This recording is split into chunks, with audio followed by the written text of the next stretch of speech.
I've been arguably probably the most uncomfortable I've ever been on a dirt bike this year. Chase Sexton has already won a 450 Supercross title and a Pro Motocross championship. In 2025, he came within 2 points of another Supercross crown. Then, in 2026, he finished 6th in Supercross, looking less like the future of the sport and more like a rider searching for answers again. But just when it looked like everything was slipping away, the speed came back. At the final race in Salt Lake City, Sexton won. So what keeps happening to Chase Sexton? How does a rider this talented keep ending up back at the beginning? And how many times can he restart before the sport moves on without him? At the highest level of the sport, riders usually spend years trying to find the right combination of bike, team, and environment. And once they do, most hold on to it as long as they can. Chase Sexton's done the opposite of that at almost every turn.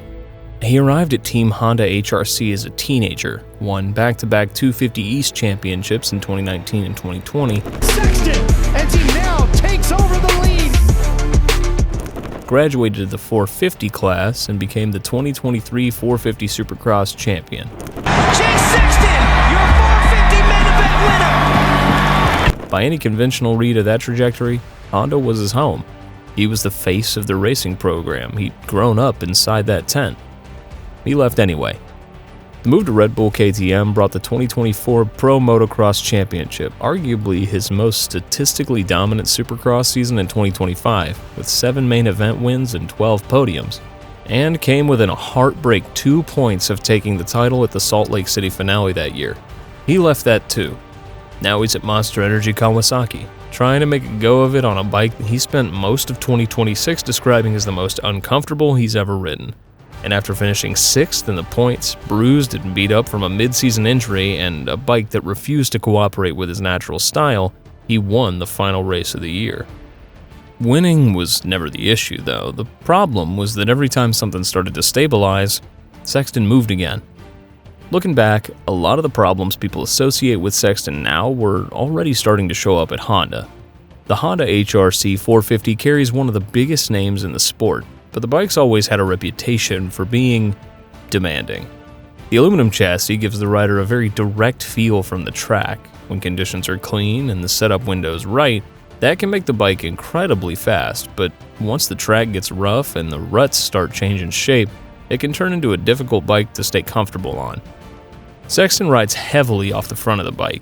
His whole cornering style is built around loading the front tire early to generate bite and carry momentum through the arc. That technique, on a bike that already wants to transfer load aggressively, created a very specific type of problem.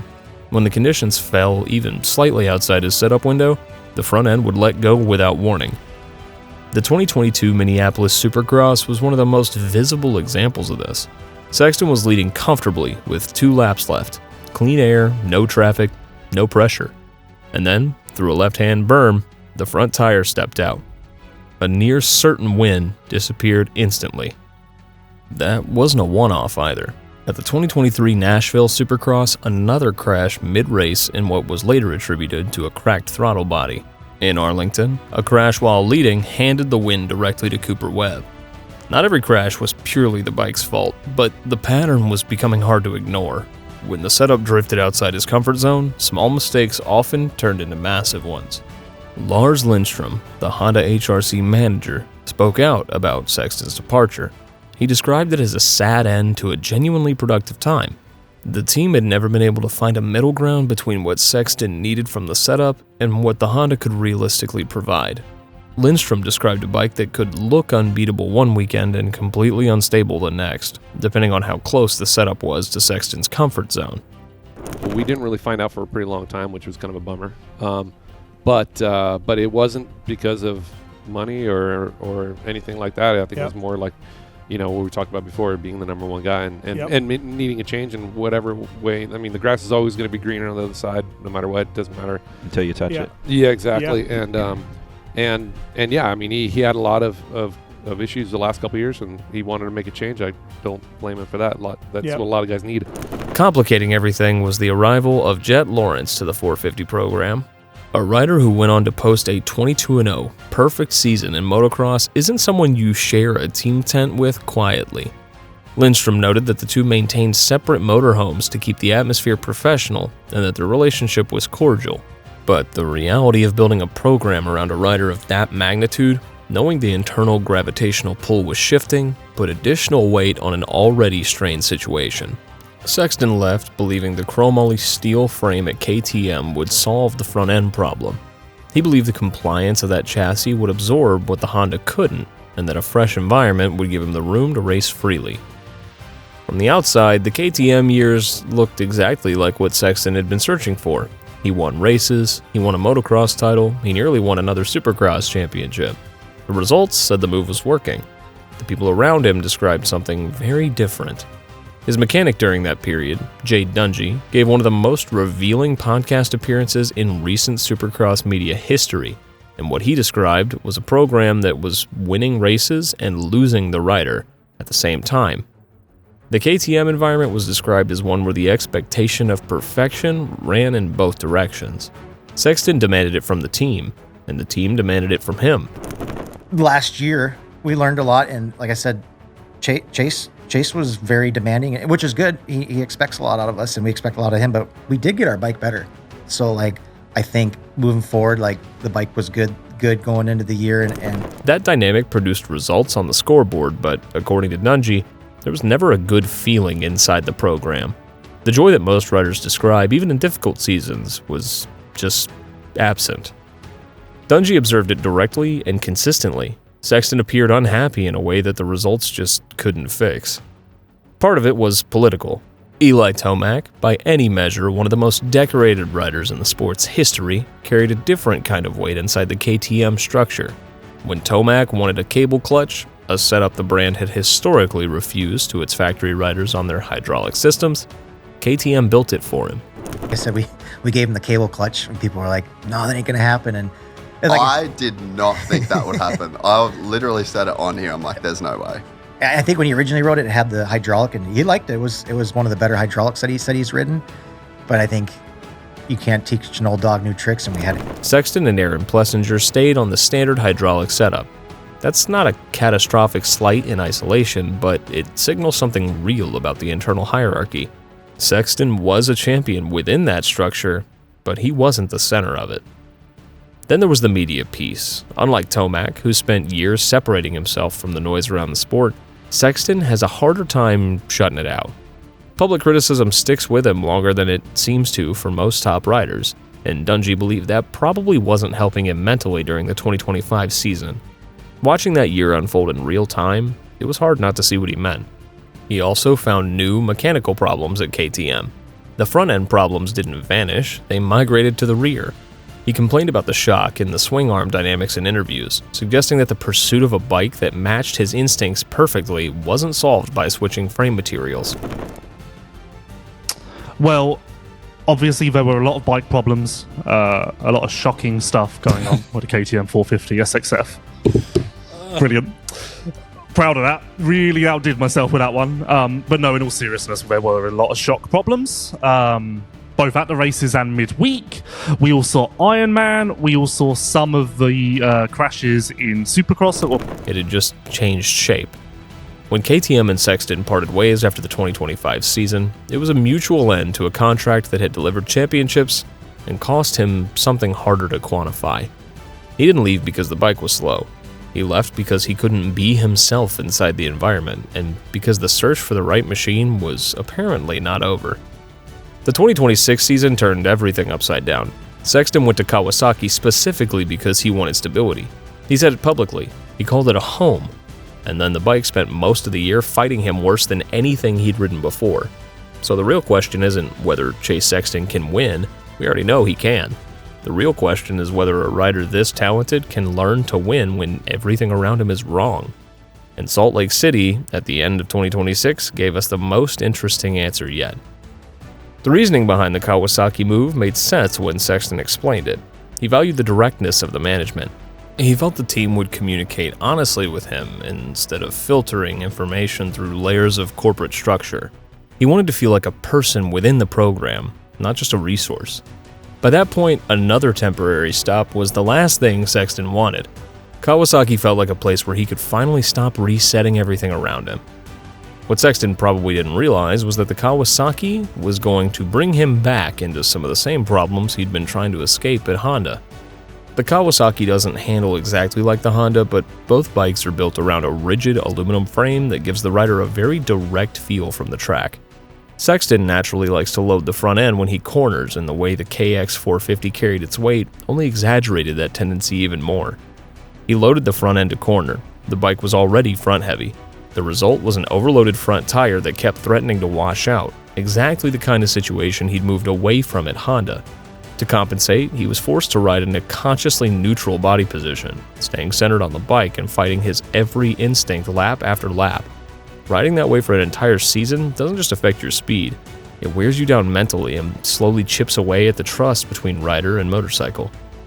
Sexton told Lewis Phillips of Vital MX that after the Salt Lake City finale, he'd been arguably the most uncomfortable he'd ever been on a dirt bike throughout the 2026 season.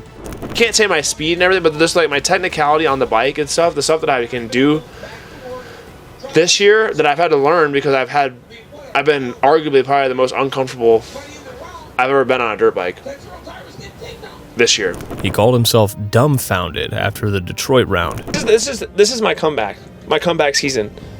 Because I'm not gonna lie, dude, 7th place, I felt like I was like starting over my career was over. Not my career was over, but like, dude, like I've never been so like dumbfounded before being back there. Imagine how I felt. Yeah, it's probably tough times for you. Trying to understand why the bike was behaving the way it was.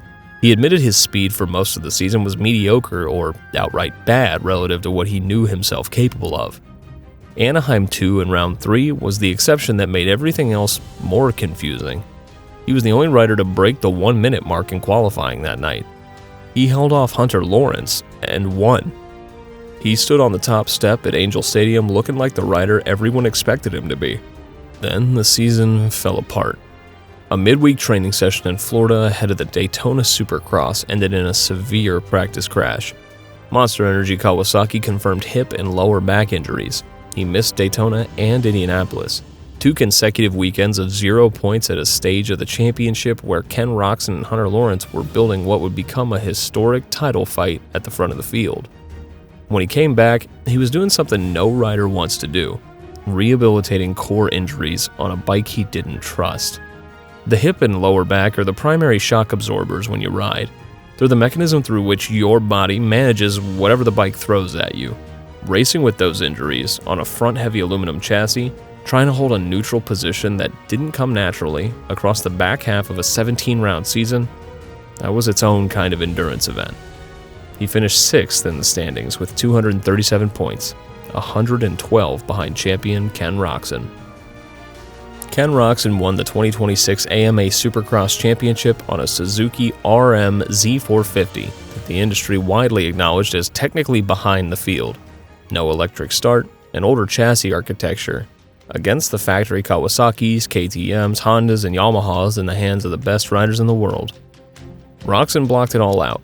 He never spent much time publicly talking about what the Suzuki couldn't do. Rivals were getting a detailed look at where he was struggling mentally, and he kept finding ways to work around the bike instead of fighting it in front of the media. He became the oldest AMA Supercross champion in history at 32. Sexton, by contrast, told anyone with a microphone that he was struggling. The Vital MX post-race interviews became a running documentation of his discomfort. Calling himself dumbfounded after Detroit may have been honest, but it also gave everyone around him a clear picture of where his confidence was at. Jade Dungy identified this during their time together at KTM, and the 2026 season showed it again. Sexton's candor is one of the most appealing things about him as a public figure in the sport. Fans genuinely connect with him because he tells them exactly what's happening. But at the elite level, that same candor has a cost. Competitors know when you're struggling. They know what you're fighting.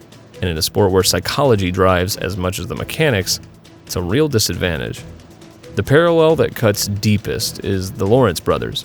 Hunter and Jet have both won at the highest level on the Honda, the same aluminum platform that Sexton abandoned in 2023 because it felt unmanageable. Cooper Webb and AP both adapted to the KTM in ways Sexton never fully could, even if the bike demanded something different from each of them. The dirt bike history makes a difficult but honest argument. The bikes Sexton had left weren't inherently broken. They were broken for him. That doesn't make him a bad rider. It makes him a specific one. His technique is precise and demanding in ways that require a narrower operating window than most elite riders. When that window's met, he's the fastest man on earth. When it's not, he crashes or he fades. The question his whole career's asked, and that 2026 asks louder than any year before it, is whether he can ever learn to win outside that window. Entering the round 17 finale in Salt Lake City, Sexton was irrelevant to the title narrative. The story of the night belonged to Roczen and Lawrence, who staged one of the most dramatic championship finales the sport had seen in years. Lawrence crashed late while running second, Roczen held on, and history was made. Sexton, free of any points pressure for the first time all year, went out and won. But the way he won it matters as much as the result. He handled the start better than he had for most of the season. Instead of getting buried in traffic off the gate, Sexton came through the first turn near the front and stayed in the fight early. That mattered more than it sounds. For most of 2026, bad starts forced him to burn energy trying to recover through chaotic mid-pack racing on deteriorating tracks. In Salt Lake City, he finally gave himself room to settle into the race instead of chasing it from the opening laps. He then made a choice that probably mattered more than any lap time he could have gained. The Salt Lake whoops were some of the biggest and steepest riders had seen all season, and by the end of the night, they were starting to break down. Some riders were still trying to skim across them to save time. Sexton stayed committed to jumping through them instead, avoiding the kind of mistake that could have destroyed his race and his outdoor season in a single lap. He gave away a little time in the whoops, but he also stayed off the ground.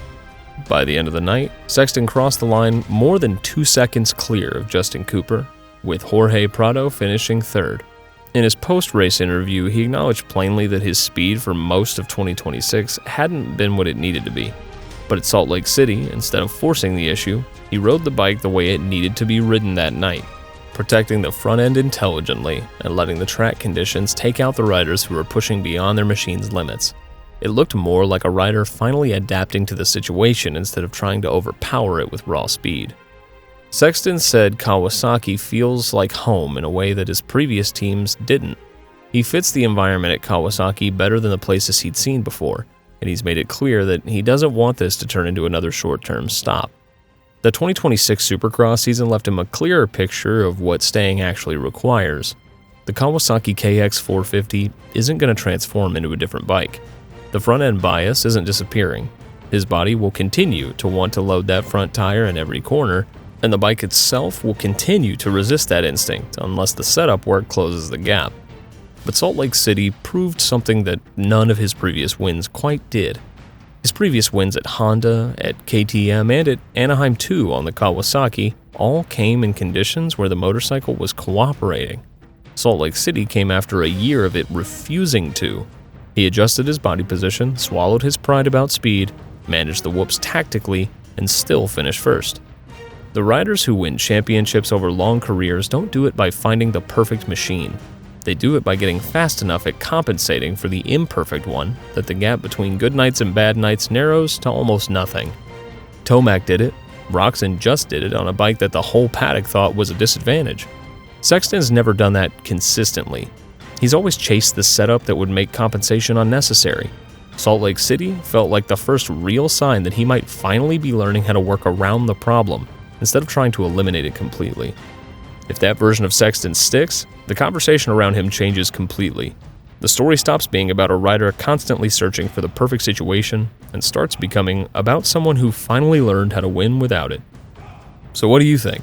Does Chase Sexton finally figure things out, or is this just another reset before the next big change? Thanks for watching, and stay wicked.